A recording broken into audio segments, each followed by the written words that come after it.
Beloved one, I have been telling you my story, my adventures after the resurrection. Now we will talk about the Ascension. Truly in your holy scriptures you have an account, a very short, abbreviated account of my ascension before some of the disciples and some of the ones who were following me. It is a very short account, and it says that I ascended into heaven in a great light, and I did. I knew that I was not confined to the body. I wanted to make demonstration of the light that we are and to do a tactic, if you will, which would allow the ones who were seeking after me in order to silence what I would be speaking of, the ones who ordered the crucifixion, to think that I was gone. There was a rumor that had gone out that I was still activating a body and I was still teaching, and there were ones who wanted to find me, who pursued the disciples and the friends and were harassing them to learn where I was, because if they had not silenced me in the way that they thought would silence me, they wanted to find me again and do a better job of it. So I decided that I would do the ascension that is written about in your holy writings, and that I would let ones know that I had left. One Yeshua has ascended unto heaven and is gone from your midst, and you do not have to worry about him any longer. So I made the demonstration, and the story went out that I had ascended unto the Father. Now, we have talked about the sea voyage to Gaul, going into what you now call Germany, going to Britain, going into the colder northern regions and walking across the landmass into what you have called the New World, into North America and then to South America as well, to visit with the people there and to find the commonality of human experience and oneness, no matter what geographical location we were in. These were years, as you measure linear time, of some centuries, because it took a while to walk, to travel, to stay in the villages, to meet with ones who truly were friends from other lifetimes and other experiences. Some of the ones that you would acknowledge as being the native tribes in the New World, North and South, were ones who had been with me in the spaceships as well. You see, an incarnation upon a landmass is not usually the first incarnation that ones have. Ones usually find themselves in space because it is wide open, because it is inviting, because it is adventuresome. Then there is the feeling that they want to experience gravity, as you call it, of living upon a landmass and seeing the various structures of nature on the landmass, so there are then the incarnations on different planetary bodies. You have done that, and this is not, of course, your first lifetime here. It is not your first lifetime ever, because you are the extension of the one Creator and you are creative, and so therefore you have asked, what more is there to experience? What more can I create? Every day you create the day and the experiences in that day. After we had lived many years in what you call North America, which extended into what is now Canada, and we had adventured down as far as the tip of South America, we traversed back over some of the areas we had visited before and found our way back to friends in what you now call Tibet. We wanted to spend time with the masters in Tibet. It was a great time of celebration. We shared with the masters our joy. Everything truly is joy. You are created in joy. That is your true nature, joy, ease of being, creativeness. But as has been the human evolvement, or perhaps devolvement, there has been more emphasis placed upon the challenges, how to create the challenges and then how to create a way to come out of the challenges. Now you are beginning to understand the expanded self, the spiritual self. Not just the human self, but the spiritual self that truly activates the human self and the physical self, and to go beyond even the mental self to the place of knowing expanded consciousness of spirit. When we had conversed with the masters long enough, then we said, we are going to take leave of the physical bodies and we are going to ascend into our true nature. And so there was an ascension, a second ascension if you will, that is not recorded in what you have available to you right now. It was written by ones who witnessed it, but those writings have been buried and will at some time come to light. We ascended, Miriam and I, in front of the masters in Tibet, and we allowed some of the physicality to remain with Holy Mother Earth, the dust of the earth. And that is what it was. It was not the bones, it was not a skeleton, but it went immediately to dust, and the wind carried it to all parts of Holy Mother Earth. Those years, as I have shared with you, were years of enjoyment, of being in joy, being able to speak with friends. Even if we did not know the language and the sounds of the various languages that have grown up on Holy Mother Earth, we knew intuitively, mind to mind, what was being said and expressed. There was the open heart that truly we met everywhere we went. If there were ones who were into creative expression of wanting to see what they could do with the physical body, we would absent ourselves from any danger, because there were, as there is still in this day and time, the various tribes, gatherings of people who wanted to have power. Worldly experience has sought after power a long, long time, forgetting that the power is in love, in the divinity, and that there would not be the demonstration of any kind of power without the power of reality, capital R, the Christ nature, the divine nature from whence all power comes. However it is used is the choice of the seeming individual at that time just for the experience of it. So, if there would be a thought, and we were very much into thought patterns to see what they could do to our physical bodies, we knew how to absent ourselves quite quickly. The ones who traveled with us also knew this. So there was never any forcing of a destiny, as you would call it. We knew, as truly you know at a very deep level, that you were in charge of your life. And so if it was not hospitable, we did not stay around.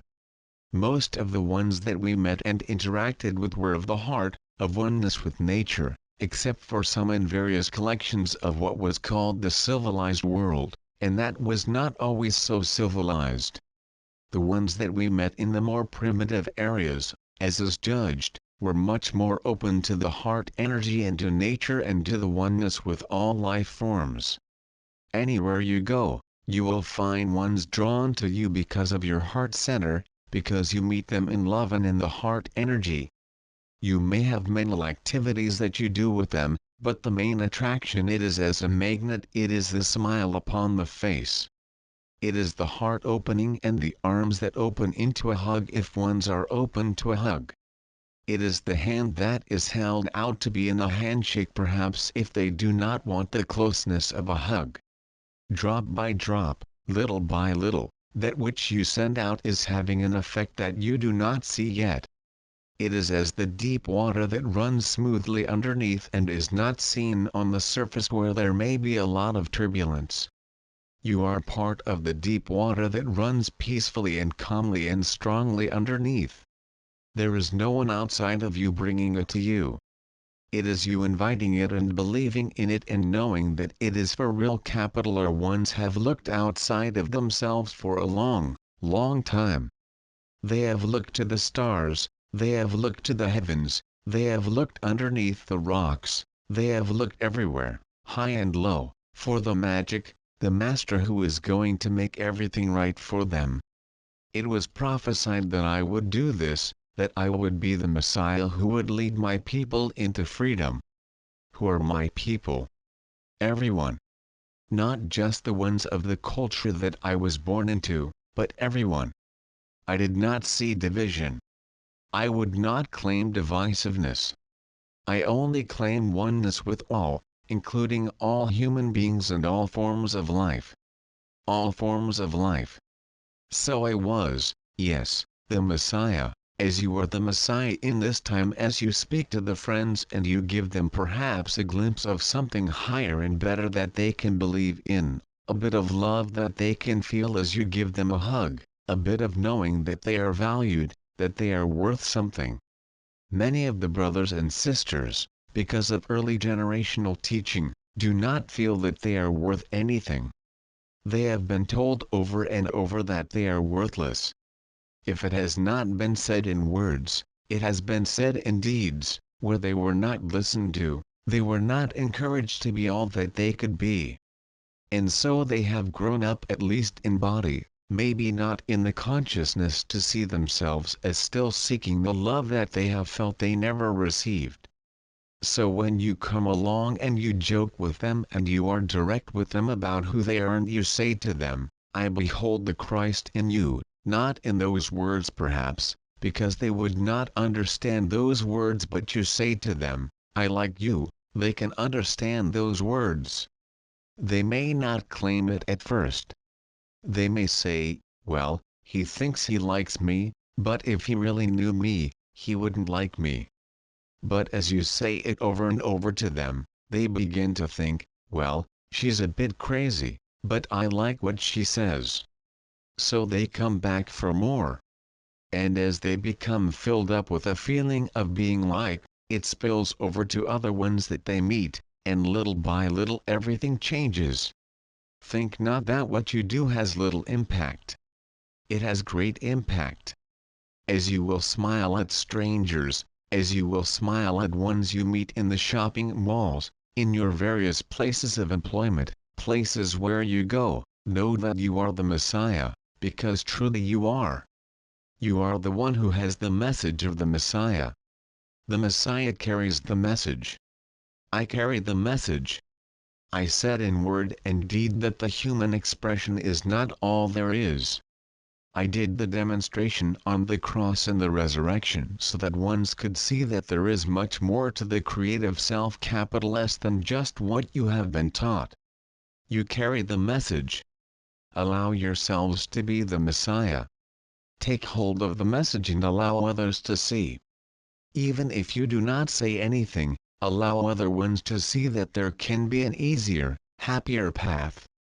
Allow yourself to show freedom of being to the world, which is so sorely asking for help. Know that truly you are bringing about a greater vibratory frequency. Not from masters on high who are going to now gift you, but from your own master self. You are bringing in the frequency of understanding the divinity of yourself, the higher frequency of divinity. So the ascension, yes. Miriam and I made ascension a couple of times. Miriam ascended in Gaul when the physical body was burned at the stake. We ascended many times in our understanding of knowing the divinity of ourselves, the same as you are doing. Every day you ascend in consciousness as you perhaps read a sentence or two, and all of a sudden the light bulb comes on and you think, oh, that's what that means, and you come up higher in your understanding of your own message, and you are your own Messiah. Know that truly the ascension in physicality is not the be-all and end-all. It is not the thing that crowns you with your spirituality. You are already spiritual. Otherwise you would not be here doing what you are doing. You would not be having human experience if you were not already spiritual. The ascension that is most important is the ascension in consciousness, the ascension of knowing the heart level, the heart vibration frequency that goes out and attracts unto itself the like frequency, similar frequency, completely equal frequency. That is the ascension that is important, and you can do that every day. You do that every day as you spend time in meditation, however you do your meditation, as you contemplate, well, here I am in another day. I wonder what this day is going to hold. I can wait to get out and run my feet in the grass outside. I can wait to get out and look for snails and see if they're still here. I can wait to meet my friends and to have coffee with them. I can wait to get out and talk with the friends about this new book I've been reading and the ideas in this book. These ideas are really enlivening. They make my life alive. They make my life joyous. I really get caught up in the heart energy. That is the ascension that is important, the ascension in consciousness, awareness of all life. Anyone, truly, if they want to, can do the physical ascension, but I will share with you that the physical ascension comes after the spiritual ascension. I understand, I see, I feel, I know. And then if it be a choice, you can do the physical ascension. Allow yourselves in every day to wake up and ascend, to wake up and ascend out of the bed. That is your first ascension. And I know that sometimes when you get up it is a bit of a drag, but it is an ascension, and it is the beginning of that day. And then ascend in ideas, and play with those ideas in higher awareness of all life, of all being. Abide in the heart of love and true understanding. Then you are the Messiah with a message. You have ascended. So be it.